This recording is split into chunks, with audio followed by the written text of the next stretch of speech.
Bonjour à toutes et à tous et bienvenue dans Chrétienne, le podcast qui creuse la Bible pour servir Christ.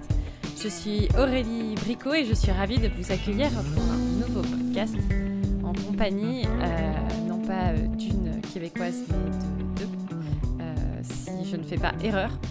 Ma fidèle co-animatrice Angie Velasquez-Thornton ainsi que de son amie Monica Weber, si je prononce bien ton nom. Corrige-moi. Weber. Weber. Oh, ok. Très bien. Merci d'être parmi nous. Comment allez-vous, mesdames?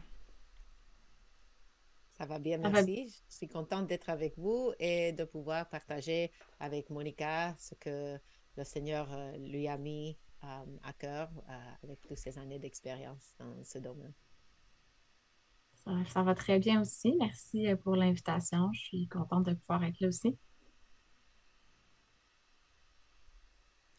Je te laisse, Angie, présenter notre invité.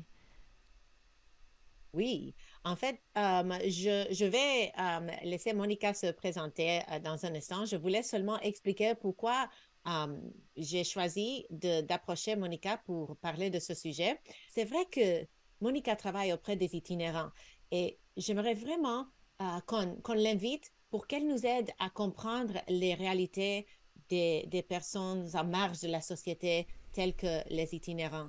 Je trouve que souvent, nous, en tant que chrétiens, on ne sait pas comment aimer, comment interagir avec, comment montrer euh, aux porteurs de l'image de Dieu l'amour et la compassion. Et je dis, qui de mieux que Monica Weber? C'est ça. Est-ce que maintenant tu pourrais te présenter pour qu'on apprenne un peu sur ton parcours? Et oui. Donc, merci pour l'introduction. Donc, c'est ça. Moi, je m'appelle Monica Weber. Je suis en effet née au Québec dans une famille chrétienne. J'ai moi-même rencontré Christ. Dans le fond, j'avais 18 ans. Euh, et avant ma conversion, j'étudiais en littérature. J'étais très intéressée par poursuivre là, dans ce domaine-là. Puis, suite à ma conversion, j'ai étudié la Bible pendant 1 an. Et en revenant à Montréal, j'étais très concernée, plus de voir des différentes personnes dans la rue. C'était comme un moment marquant là, pour moi, mon retour de l'école biblique. J'ai grandi dans un petit village où il n'y avait pas de trop de marginalité aussi visible là, qu'à Montréal.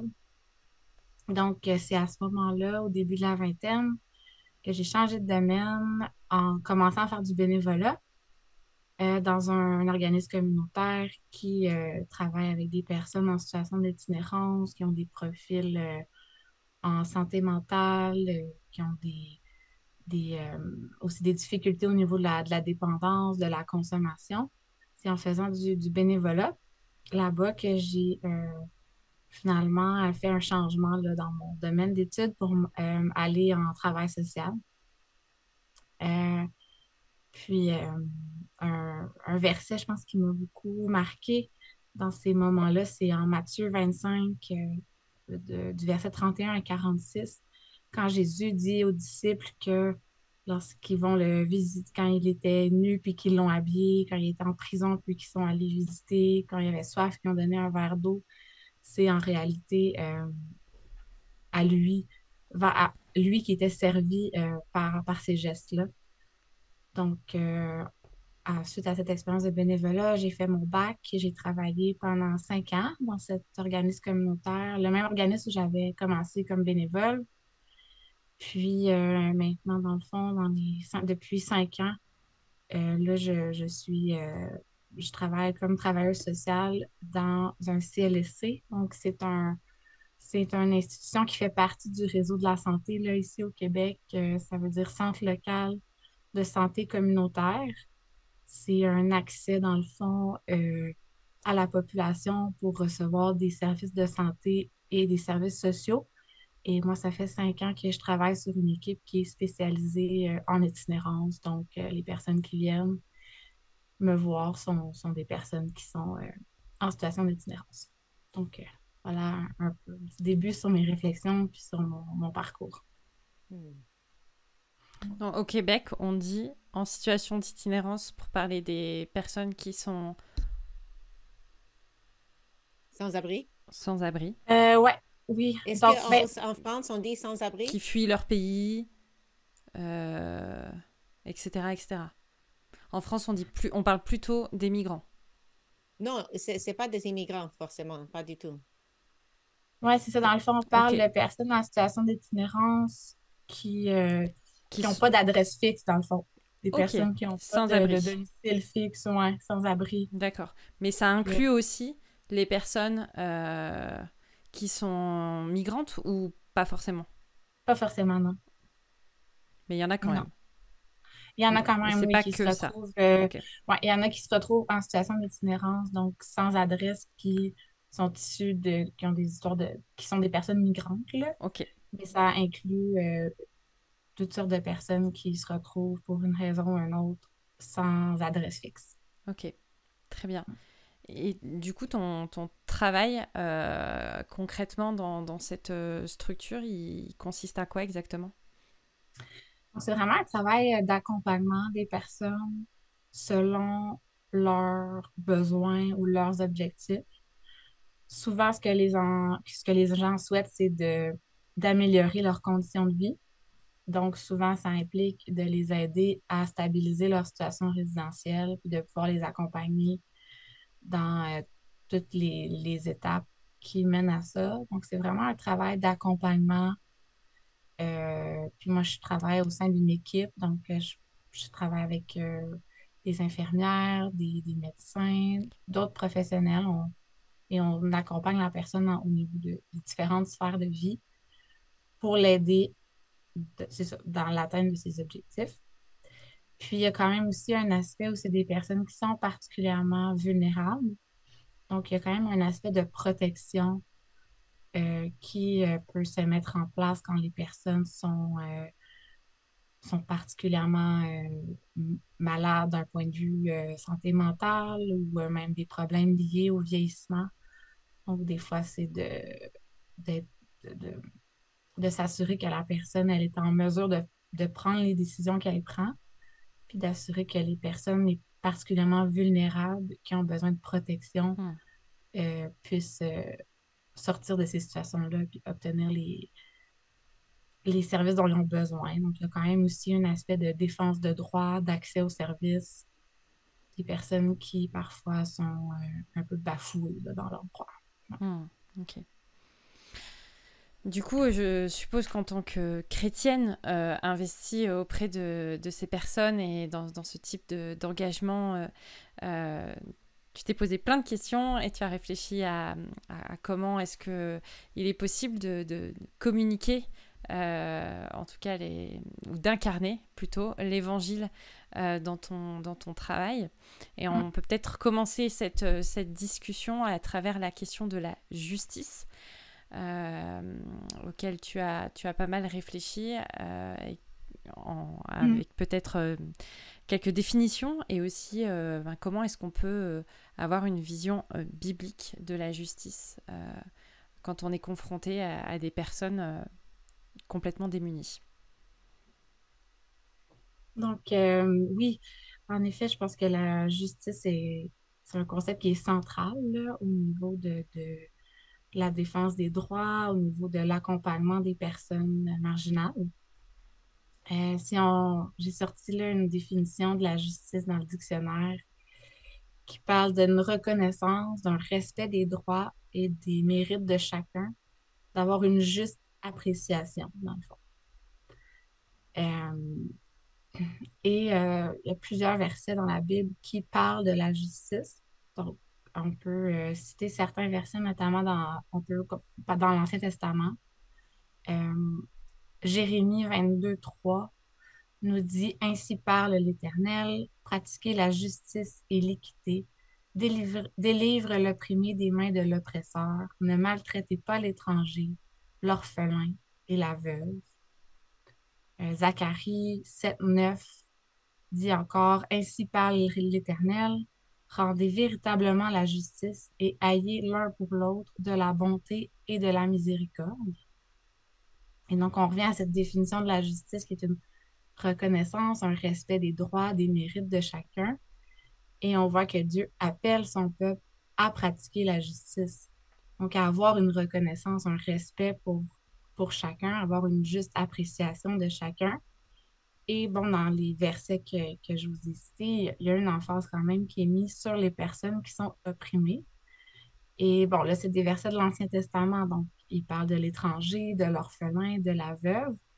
Et je pense qu'on peut se questionner qui sont les personnes opprimées dans notre société actuellement, puis on pourrait citer multiples groupes de personnes, mais dans la conversation qui nous intéresse ce matin, je pense qu'on peut euh, considérer que les personnes qui se retrouvent sans domicile fixe, que les personnes qui sont en situation d'itinérance sont des personnes qui vivent une oppression dans notre société, qui sont en marge de la société. Et c'est un peu ce qu'on va aborder là, ce matin ensemble. Euh, mais ça sera un peu des réflexions là, qui m'ont guidée au niveau de pourquoi on parle de justice et pourquoi c'est important bibliquement de parler de justice. Mhm. Tout à fait. Et si on vient au fondement, qu'est-ce qui nous permet d'affirmer bibliquement la valeur égale de chaque être humain? Mm. Euh, Moi, j'ai deux pistes de réflexion dans le fond. Je n'ai pas toutes les réponses, mais notamment le fait qu'on est créé à l'image de Dieu. Donc, dès le début de la Bible, en Genèse 1,27, la Bible nous rapporte qu'on est créé à l'image de Dieu. Je pense que ça nous permet déjà d'affirmer qu'il y a une valeur, une dignité à la vie humaine, euh, parce qu'on a été créé par Dieu et parce qu'on est créé à son image. Naturellement, cette image a été corrompue, brisée par le péché. Mais je pense qu'il y a quelque chose au niveau aussi de la justification qui nous montre que devant Dieu, on est tous égaux, parce qu'il n'y a pas de double standard. La Bible nous dit que Dieu prouve son amour pour nous en ce que lorsque nous étions encore pécheurs, il a donné son Fils unique euh, pour nous sauver quand on était encore pécheurs. Donc, même si c'est pas tout le monde qui place sa foi en Jésus, c'est en plaçant sa foi en Jésus qu'on a accès à la justification, qu'on a accès au pardon. Donc, c'est de manière égale. Ça ne dépend pas de nos mérites ou de si on a fait quelque chose de mieux que quelqu'un d'autre. Ça dépend vraiment de l'œuvre de Christ, de la foi qu'on place en lui. Donc, ça serait mes deux réflexions qui permettent de dire, bon, ben, si chaque personne a une valeur, alors comment est-ce qu'on reconnaît les droits de chacun, la dignité de chaque être humain malgré le péché. Il y a aussi plusieurs exemples dans le Nouveau Testament de la manière dont Jésus s'est aussi comporté et comment il a pris soin et l'attention qu'il a accordée aux personnes en marge de son temps. Mm-hmm. Est-ce que tu as quelques réflexions à nous partager à ce sujet? Oui, dans le fond, c'est ça. Là, j'ai cité des versets de l'Ancien Testament, mais j'ai quelques exemples dans la vie de Jésus, puis il y en a clairement beaucoup d'autres, là. Probablement qu'il y en a d'autres auxquels vous pensez aussi. Euh, donc, on a en Matthieu 9, où ça nous est rapporté que Jésus mange avec des collecteurs d'impôts et des pécheurs, et que les leaders religieux de son époque le critiquent parce qu'il passe du temps avec des gens qui sont dits de mauvaise vie. Mm. Et face à cette critique-là, Jésus leur répond que ce ne sont pas les bien portants qui ont besoin de médecins, mais les malades. Il leur dit, allez apprendre ce que signifie je désire la bonté et non les sacrifices. Donc, on voit que Jésus, il passe du temps avec les gens qui sont dans des catégories de gens qui sont opprimés à l'époque, par le peuple, par les leaders religieux dans cet exemple-là là, en Matthieu 9. Donc, on voit que pour Jésus, c'est pas un problème de passer du temps avec eux, c'est même nécessaire, puis c'est même il met un emphase sur le fait qu'il est venu pour ceux qui sont malades, donc pour ceux qui reconnaissent leurs besoins d'un sauveur. Une autre réflexion, c'est quand on regarde les personnes, quand on regarde les multiples guérisons de Jésus. Jésus guérit les lépreux, les aveugles, les paralysés. Euh, Puis quand on regarde, juste mettons quelqu'un qui a la lèpre, ben, dans l'Ancien Testament, on ne pouvait pas toucher à quelqu'un qui avait la lèpre, ça nous rendait impurs. Jésus est venu briser ces barrières-là, guérir, toucher, rentrer volontairement en contact avec des personnes euh, qui étaient exclues de la société par leurs conditions de santé. Puis on voit que ça choque les gens, et on voit que Jésus, il voit l'humain derrière la condition et il voit pas que c'est un lépreux. Il voit que c'est un homme qui a besoin de guérison, qui a besoin de lui.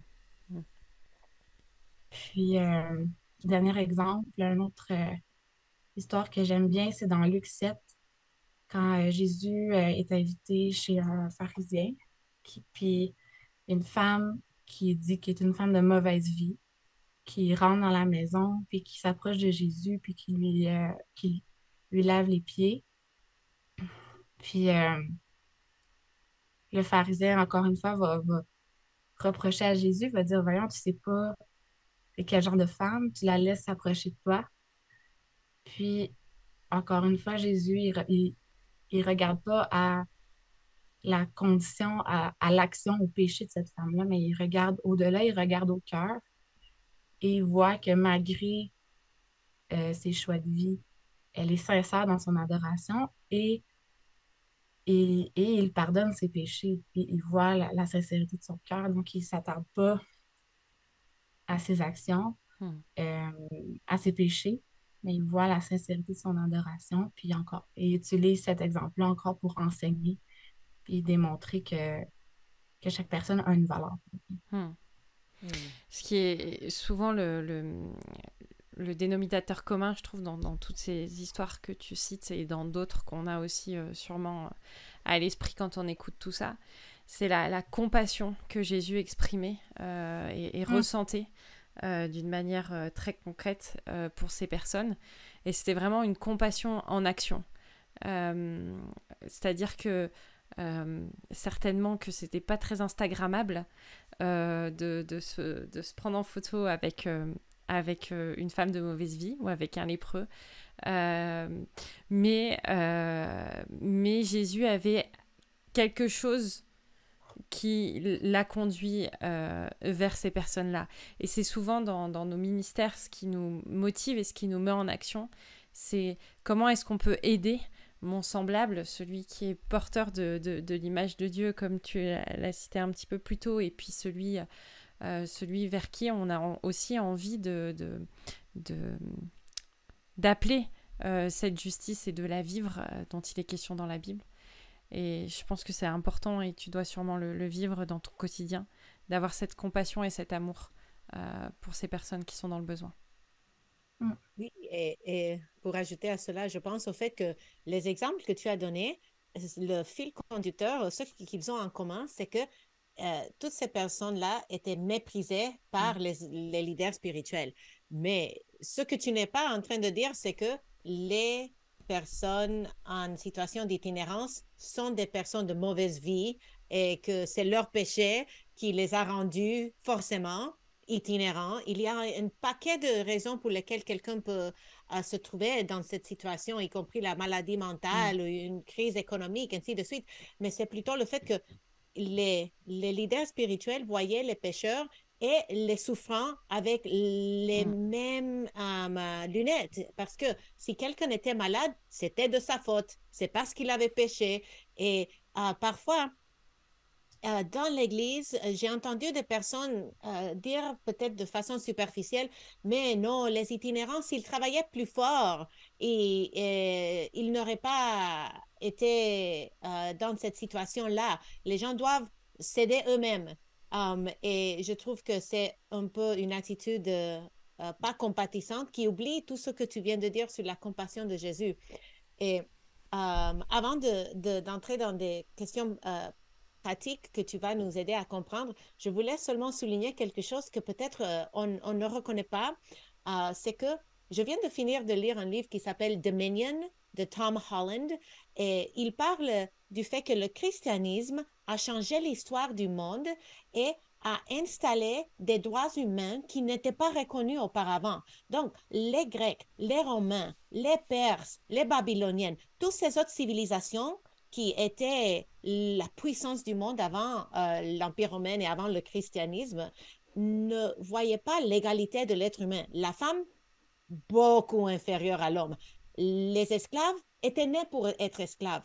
Et les itinérants seraient aussi des personnes dispensables, des personnes qui n'avaient pas de valeur aux yeux de la société parce qu'ils n'avaient pas une contribution à faire. Hmm. Et Mhm. c'est l'éthique du royaume de Dieu qui a tout changé. Et maintenant, quand on parle de droits humains, même quand on parle de la Déclaration des droits de l'homme et du citoyen, on ne peut pas nier le fait que cela n'existe que grâce à la mort et à la résurrection de Jésus-Christ. Et même les Nations unies ont essayé de faire ce qu'ils appellent la Déclaration universelle des droits de l'homme, mais pour plaire aux personnes qui n'ont pas de croyances religieuses parmi les nations qui se rassemblent au niveau des Nations unies, ils ont essayé d'effacer un peu l'influence du judéo-christianisme sur leurs propos par rapport au fait que nous sommes créés à l'image de Dieu, que nous ne sommes pas des simples bêtes et que les êtres humains ont des droits qui sont donnés par leur créateur. Donc, c'est un peu une parenthèse, mais c'est passionnant parce que ce que tu fais, Monica, c'est quelque chose qui n'existait pas dans le royaume des Mèdes et des Perses et des Babyloniennes, ainsi de suite, parce que les personnes qui se retrouvaient dans des citoyens d'itinérance auraient été éliminées. Ils étaient une plaie sur la société et on s'en débarrassait. Mais grâce à la mort et à la résurrection de Jésus-Christ, nous vivons dans un monde, dans un pays, dans une société où nous voyons que ces personnes ont des droits, même si le gouvernement de France ou de Canada ne soit pas en train de dire ils sont créés à l'image de Dieu selon Genèse 1, ainsi de suite. Mais c'est grâce à ce que Jésus a fait que nous pouvons les voir comme des porteurs de l'image de Dieu. Excusez-moi pour cette parenthèse, mais Non, je voulais... Oui, vas-y. c'est bon. Ça, en fait, ça rejoint un peu les prochains points que j'avais pour démystifier un petit peu plus c'est quoi l'itinérance? Parce qu'en effet, on peut avoir beaucoup, c'est l'inconnu, puis je pense que c'est souvent quelque chose qui ressort quand je parle avec des gens, quand je leur dis, ah ouais, moi je travaille avec des personnes en situation d'itinérance. Euh, on voit il y a comme un malaise où on ne Hmm. sait pas trop comment réagir. Les gens vont souvent dire, ah, t'es bonne, moi je serais pas capable. Tu sais, il y a un peu ces réflexions-là qui ressortent. Puis, même si on sait qu'on est créé à l'image de Dieu comme chrétien, ou même si comme non-chrétien, on va reconnaître que chaque humain a des droits à cause de, de ces mouvements-là de société un peu. C'est écrit dans la Charte des droits, tout le monde a droit à un logement, tout le monde a droit à, à des choses communes. On a quand même une vision de l'itinérance qui est souvent punitive et teintée de préjugés. On va mettre beaucoup la responsabilité sur l'individu. C'est le résultat de mauvais choix qu'on a fait. Ils sont paresseux. S'ils voulaient contribuer à la société, ils pourraient. Euh, tu sais, même si c'est pas ce qu'on va affirmer, penser, c'est un peu ce que nos actions euh, vont démontrer. S'ils voulaient, ils pourraient arrêter de consommer. S'ils voulaient, ils pourraient se trouver un emploi. C'est la pénurie de main-d'œuvre. Ben, il a juste à aller porter son CV, tu sais. Fait que je voulais un petit peu parler d'à quel point l'itinérance est un phénomène qui est complexe. C'est un phénomène sur lequel on s'entend pas vraiment même sur une définition claire de qu'est-ce que c'est. Puis c'est vraiment un phénomène social qui est issu de multiples autres problématiques sociales. On peut le voir vraiment des fois comme l'aboutissement de plein d'autres choses qui vont pas bien, autant dans la vie des individus, mais aussi dans des causes qui sont structurelles, qui sont systémiques. Et ça, c'est vraiment une réalité importante. Je pense à parler au niveau de l'itinérance. Euh, Par exemple, actuellement, on parle de la crise de logement. Ici à Montréal, là, je ne sais pas en France, mais ici à Montréal, on parle depuis quelques années d'une crise de logement. Augmentation des coûts de loyer, manque de logement social, beaucoup de difficultés pour se loger dans des conditions qui sont Mm. salubres. Mais ça a un impact directement sur des personnes en situation d'itinérance et même ça augmente la proportion de personnes en situation d'itinérance. Par exemple, on sait pour un 1,5 à Montréal, c'est quasiment rendu impossible de trouver un 1,5 en bas de 600-650 $. Mais ça, c'est le montant de base que tu reçois sur l'aide sociale, sur l'assistance sociale. Fait que, logiquement, si tu payes 100% de ton revenu pour un logement, tu n'es pas vraiment capable de payer un logement parce que après, il faut que tu manges, après, il faut que tu te déplaces, après. te- Donc, là, on est dans une cause qui est structurelle. Ou, par exemple, à Montréal, il y a peu de gens qui savent, mais si tu fais une demande de logement social, tu peux attendre jusqu'à 10 ans pour ton logement social. Fait que c'est vraiment pas parce que tu dis, OK, ce matin, je vais aller déposer ma demande, faire une demande pour un logement social. Il y en a pas. Tu sais, il y en a pas de disponible. Fait que ça, c'est un autre exemple d'une cause qui est structurelle. Puis, mais c'est sûr que les gens qui arrivent en situation d'itinérance, ben, ils ont un vécu. Euh, c'est pas non plus. Mais personne n'est à l'abri. Puis c'est un peu ce qu'on voit quand on entend, quand on rencontre beaucoup de personnes qui vivent l'itinérance. J'ai jamais entendu une histoire pareille. Tu sais, chaque personne est vraiment différente. Chaque personne est issue de, de contextes socio-économiques, démographiques complètement différents. Et c'est pour ça que c'est complexe et qu'il faut vraiment s'attarder à la personne parce que c'est pas la situation, c'est vraiment la personne qui est devant nous puis qui va nous expliquer pourquoi on en est arrivé là. Puis ça va vraiment s'adapter à chaque personne, sa réalité. Est-ce que pour donner un visage à ce que tu décris en termes Mhm, généraux, sans citer des noms bien évidemment, est-ce que tu pourrais nous raconter l'histoire d'une de ces personnes mhm. et ce qui l'a mené à vivre dans de telles situations? Dans une histoire qu'on. Ouais, il y a. C'est dur de penser là, à un exemple pour écrire vite de même, mais par exemple, j'ai connu une personne dans les dernières années qui vivait dans le même logement depuis 25 ans. Hmm. Donc, ça faisait 25 ans qu'elle demeurait dans son logement. Une dame issue de l'immigration, mais qui était quand même à Montréal depuis le début de sa vingtaine, qui était rendue à 65 ans. Donc, qui était quand même rendue, c'est à l'âge à laquelle tu peux commencer à recevoir ta pension, donc quand même âgée. Et qui se retrouve pour la première fois à 65 ans dans un refuge pour femmes en situation d'itinérance suite à une éviction de son logement dans lequel elle était depuis les 25 dernières années. Une dame qui n'avait pas de réseau social, donc elle était venue avec sa mère. Sa mère était décédée il y a à peu près 5 à 10 ans, donc elle était seule. Elle vivait dans son logement. Elle n'avait pas de contact avec personne. Et nous, en la rencontrant, mais on a vu quand même que oui, il y avait des fragilités au niveau de sa santé mentale. Donc, elle, quand elle a reçu un avis d'éviction, ben, elle avait personne pour l'aider à comprendre l'avis d'éviction. Elle avait personne pour l'aider à comprendre quels étaient ses droits. Parce que techniquement, tu n'as pas le droit d'évincer une personne de plus de 60 ans qui occupe son logement. Ben, peut-être, parce que je ne sais pas, en fait, l'autre de même, je me souviens pas de l'âge, mais il y a quand même il y a des lois qui protègent les personnes qui ont un certain âge, qui habitent dans un logement depuis un certain nombre d'années. Mais elle n'était pas au courant de ces choses-là. Donc, elle arrive au refuge et là, elle doit composer avec le stigma. Elle dit, moi, je suis pas une personne itinérante. Tu sais, moi, je suis quelqu'un qui a eu un logement toute ma vie, malgré les fragilités. Elle avait elle avait travaillé un peu ici et là, parfois sur l'aide sociale. Mais là, elle était rendue à un âge où elle devait appliquer sur sa pension. Elle n'était pas au courant de ses droits. Donc, on voit que l'isolement, c'est un facteur qui est vraiment important et qui est vraiment déterminant.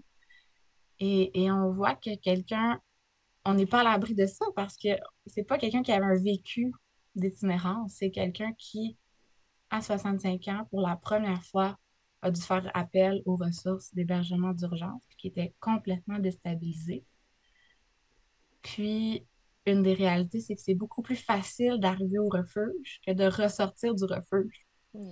Que elle, son logement des 25 dernières années, il lui coûtait 400, 450 $. Maintenant, un 4,5, ça coûte pas ça. Elle avait perdu tous ses affaires personnelles dans le déménagement. Euh, Elle se retrouvait avec quelques sacs de linge. Donc, puis il y a vraiment, tu sais, les profils sont multiples. On a des jeunes qui sont issus des centres jeunesse, euh, des femmes qui ont connu beaucoup de violence dans leur vie, des gens qui ont vécu des expériences traumatiques dès l'enfance, beaucoup. Euh, des gens qui sont pris beaucoup avec des problèmes de dépendance, puis qui sont très judiciarisés. Donc, ils sont qui ont un long parcours dans les milieux carcéraux, parce qu'on criminalise les enjeux de dépendance. Tu sais, ça, c'est un autre débat, mais ça teinte un peu le vécu des personnes, ça rajoute des couches qui font en sorte que c'est difficile de s'en sortir. C'est pas juste de se lever un matin et de dire, ben, je vais aller porter mon CV ce matin, ils vont me trouver une job. C'est beaucoup plus complexe que ça. Tu sais. Hmm.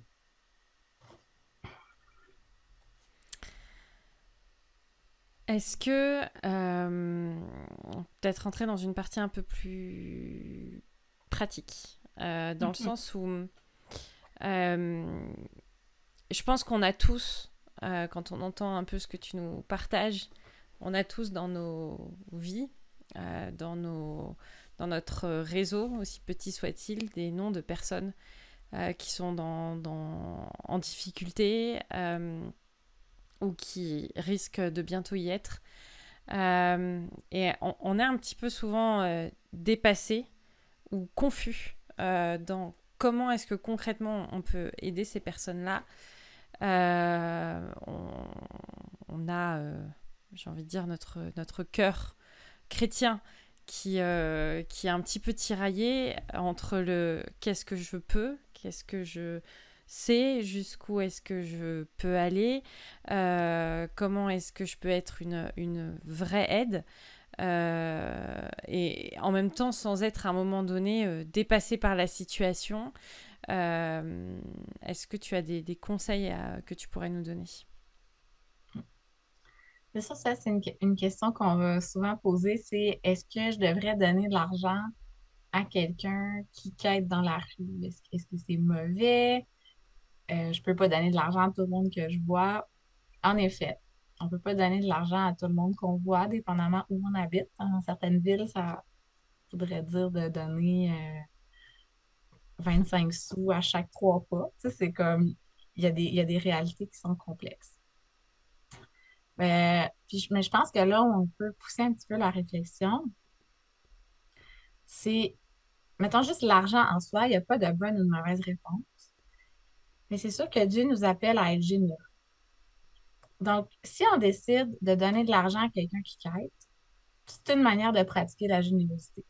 Cette personne-là, elle va l'utiliser, l'argent qu'on lui donne. Après ça, on doit accepter qu'elle va l'utiliser comme bon lui semble. Hmm. Moi, si je donne 3 à quelqu'un une journée qui fait -30, je me dis, ben, il va en profiter, il va aller s'acheter un café, il va se réchauffer. Si lui décide de faire autre chose avec son 3 ben, moi, quand quelqu'un me donne 3 il s'attend, tu sais, ou quelqu'un me donne un chèque pour ma fête, il s'attend pas à ce que je fasse une certaine chose avec le chèque. Sinon, s'il s'attend à ce que je m'achète un livre, il va m'acheter un livre. Mais si moi, je décide d'acheter autre chose avec le 50 ça reste un don. Fait que c'est d'accepter que si on donne de l'argent, personne va l'utiliser pour ce dont elle a besoin, puis c'est un cadeau, puis c'est un don. Après ça, si on dit à la personne, veux-tu une pomme, veux-tu une barre thon, veux-tu une sandwich? J'entends souvent des gens dire, ben là, moi, je donne plus de nourriture aux itinérants parce qu'ils me disent tout le temps non. Mais, tu sais, moi, j'entends des itinérants, des fois, qui rapportent, les gens, ils sont fâchés, j'accepte pas leurs pommes, mais j'ai pas de dents.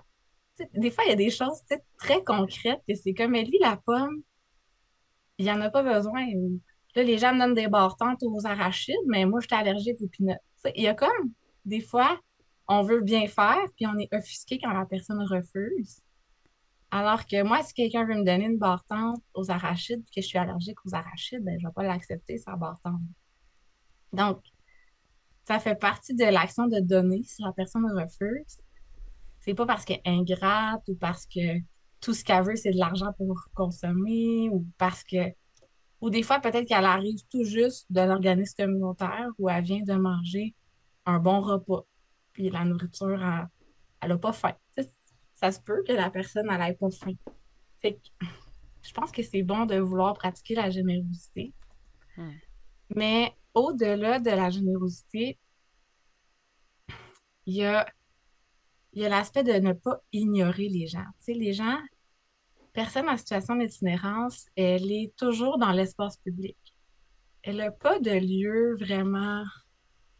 Nous, à la fin d'une journée, on arrive chez nous, on ferme la porte, on s'assied dans notre divan, puis on décante de notre journée. Une personne en situation d'itinérance, elle est constamment en présence de d'autres personnes. Elle n'a pas d'endroit où se reposer nécessairement. Donc, elle est toujours confrontée au regard des autres, que ce soit sur le trottoir, que ce soit sur le banc de parc, que ce soit au Tim Hortons, même au refuge, des refuges, c'est des dortoirs que tu partages avec Hmm. 5, 10, des fois 100 personnes dans des dortoirs. Euh, et dans les organismes, il y a toujours des intervenants, toujours des gens qui viennent te voir. Puis, des fois, ça peut être difficile quand tout le monde, quand tu es assis sur le trottoir toute la journée, puis les gens t'ignorent. Tu sais, les gens passent, puis c'est comme si tu n'étais pas là, puis tu finis par croire que t'es pas vraiment là, que tu fais pas vraiment partie de la société. Je connaissais quelqu'un qui appelait les gens les citoyens. Puis là, je dis, pourquoi tu appelles les gens les citoyens? Il dit, ben moi, je suis pas vraiment un citoyen de Montréal. Puis je dis, ah, pourtant, t'es à Montréal, tu sais, t'habites Montréal, mais lui, il se voyait pas comme quelqu'un qui était un citoyen de Montréal. Fait que je pense qu'au-delà de comme donner de l'argent, ben des fois juste de faire un sourire, de souhaiter bonne journée, de dire ah non, désolé, j'ai rien aujourd'hui, passez une bonne journée. Euh, tu sais, souvent, moi, je fais juste un sourire, puis les gens sont. Il y a des gens qui vont s'en. Il y a des gens qui vont s'en foutre que tu leur fasses un sourire. Mais il y a des gens qui vont dire hey, merci pour le beau sourire. Je pense qu'au-delà de la pauvreté matérielle, une personne en situation d'itinérance dans les sociétés, en tout cas occidentales, là, c'est plus une pauvreté relationnelle des fois qui affecte, qui fait souffrir les gens Hmm. que la pauvreté matérielle. Parce qu'à Montréal, quelqu'un qui veut manger 3 repas par jour, en général, il y a assez d'organismes communautaires pour être capable d'aller chercher les 3 repas par jour. Mais des fois, de parler à quelqu'un, d'être reconnu comme étant un être humain, en tout cas, je pense que c'est une bonne place où commencer une réflexion sur comment interagir avec les personnes vulnérables, de pas juste se voir moi comme quelqu'un qui peut donner quelque chose, mais de voir comment je peux entrer en relation avec la personne. Hmm. Puis une des premières choses qui m'a frappée quand j'avais commencé comme bénévole au centre de jour, c'était à quel point à la fin de la journée, j'avais l'impression d'avoir plus reçu que de donner de par les relations que tu peux développer avec des gens qui sont complètement différents de toi. Hmm. Um, c'est vrai. Et je me demande comment est-ce que nos églises peuvent devenir des places accueillantes pour des personnes Mhm. marginalisées? Est-ce qu'il y a une place pour eux au sein du corps de Christ? Comment pouvons-nous sensibiliser les personnes qui peut-être sont mal à l'aise pour qu'ils reconnaissent que non, peu importe que cette personne peut-être sent pas bien, pas bon ou que cette personne est mal habillée et on juge, on les Mhm. juge, on ne peut pas le nier, mais comment pouvons-nous développer une culture d'église où on les accueille? Mhm. Ça, c'est une vraiment bonne question. Euh, un verset que j'aime beaucoup, c'est Romains 15:7 qui dit accueillez-vous les uns les autres comme Christ vous a accueillis. Et on sait que Christ nous a accueillis de manière inconditionnelle. Peu importe notre état, on est accueilli par Christ. Euh, puis je pense que en, en développant de plus en plus une vision biblique de la valeur humaine, c'est là que ça va nous pousser à changer nos comportements. Puis, ben, puis à être peut-être moins mal à l'aise d'approcher les gens. Mais je pense qu'une première étape, c'est de ne pas s'arrêter à son malaise. Tu sais. Quelqu'un rentre dans l'église, on dit ah, je suis mal à l'aise, j'irai pas lui parler parce que je sais pas quoi lui dire.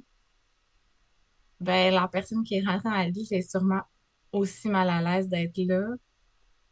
Puis, je pense qu'il faut juste briser la glace. Puis, ça va être moins pire que d'aller saluer la personne, de pas trop savoir quoi lui dire, que de l'ignorer, puis que finalement, elle revenait pas, puis on développe pas la capacité de rentrer en relation avec les gens. Fait que je pense qu'il faut aussi juste briser la glace, puis quitte à juste dire bonjour, bienvenue ou souhaiter hey, bonjour, bonne semaine.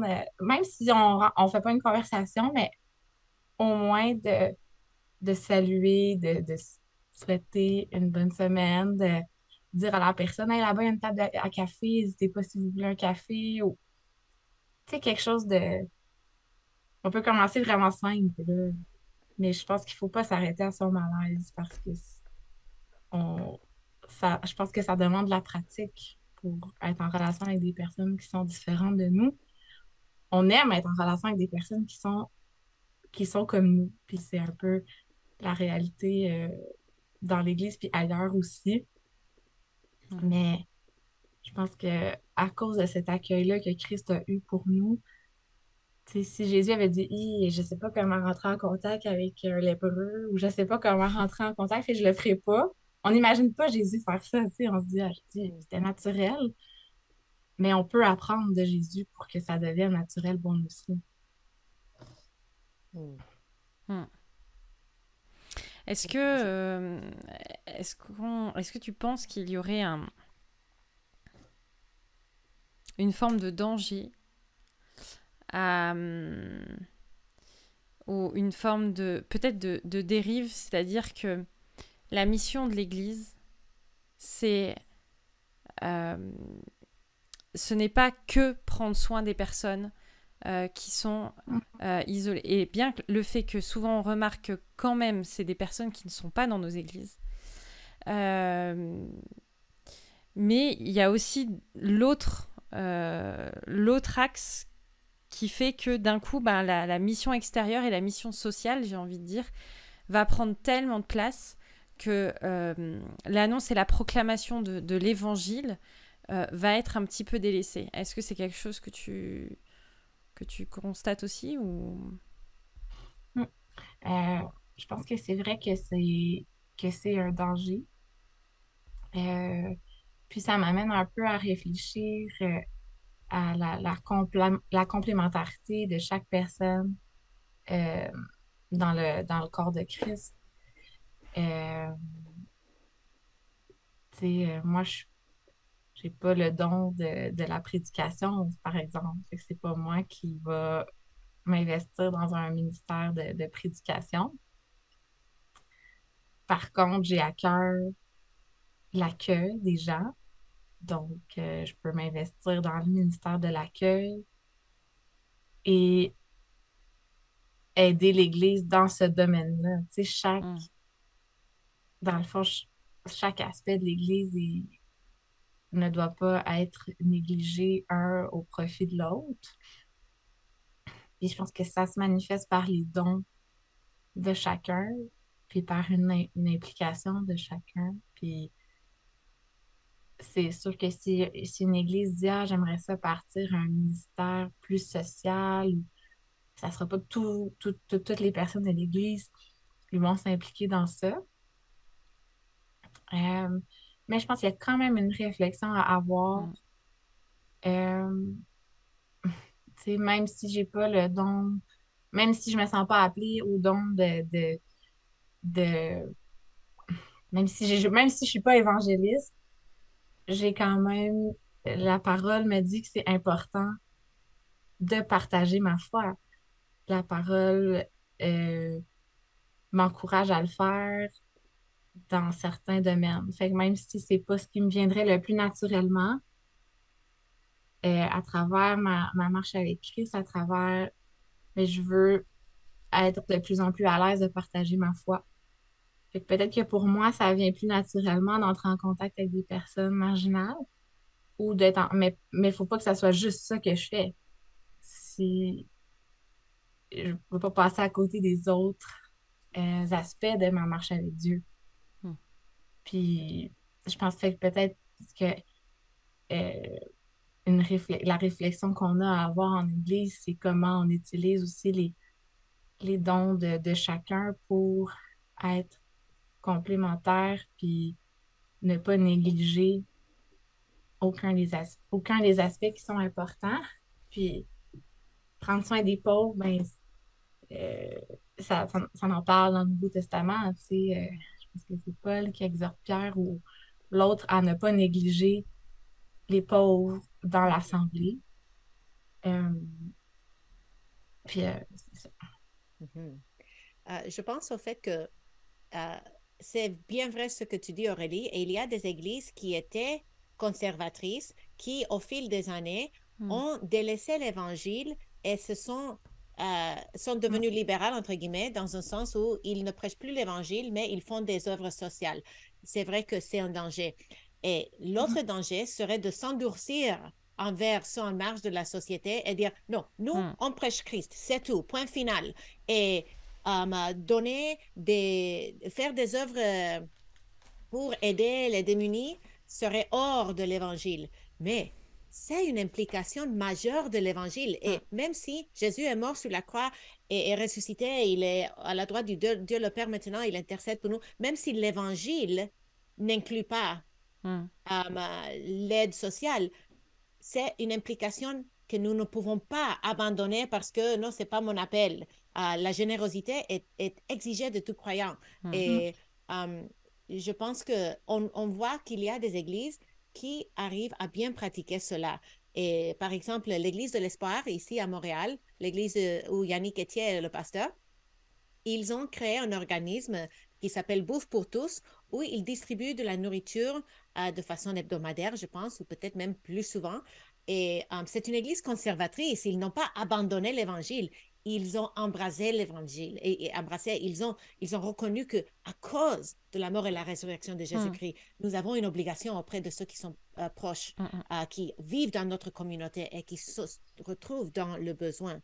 Et il y a d'autres églises qui font Mhm. semblables. Mm. Et je pense que les réalités de chaque église vont déterminer comment elles vont Mm. aider ceux dans le besoin. Donc, dans la campagne où tu habites, Aurélie, j'imagine qu'il n'y a pas des sans-abri qui frappent à la porte de votre église de façon hebdomadaire pour demander de l'aide.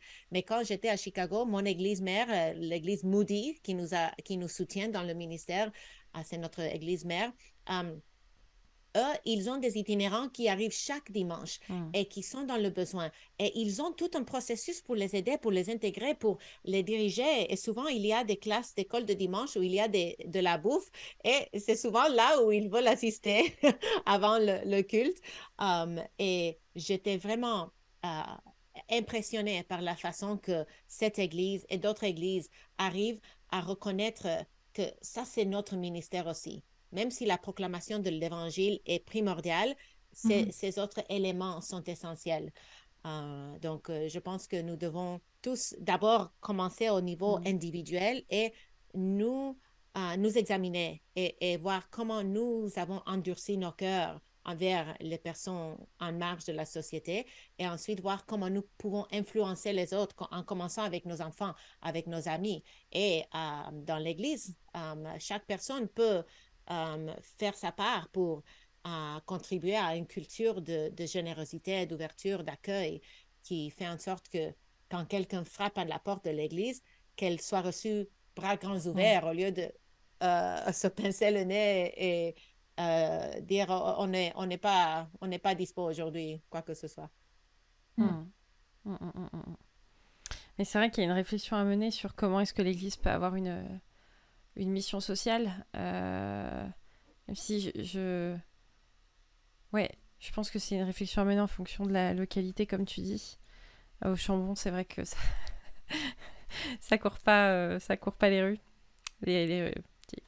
Bref, j'ai envie de faire une blague pas drôle. Mais et je pense qu'aussi il y a quelque chose à garder à l'esprit, c'est que on n'a pas pour mission de sauver ces gens. Et je pense que c'est aussi un écueil dans lequel souvent on peut facilement tomber. J'en vois deux en tout cas. Le premier, c'est s'arrêter sur les besoins matériels. Ces personnes ont surtout besoin de Jésus aussi dans leur cœur et dans leur vie. Et c'est se rendre ces gens dépendants de nous et penser qu'on peut les sauver en fait de la situation dans laquelle ils sont. Et c'est pour ça que d'avoir une réflexion en Église de comment est-ce qu'on peut être des témoins de Christ par rapport à ces personnes-là d'une manière juste et solidaire, c'est quelque chose qui demande du temps, qui demande aussi un peu du courage aussi, je pense.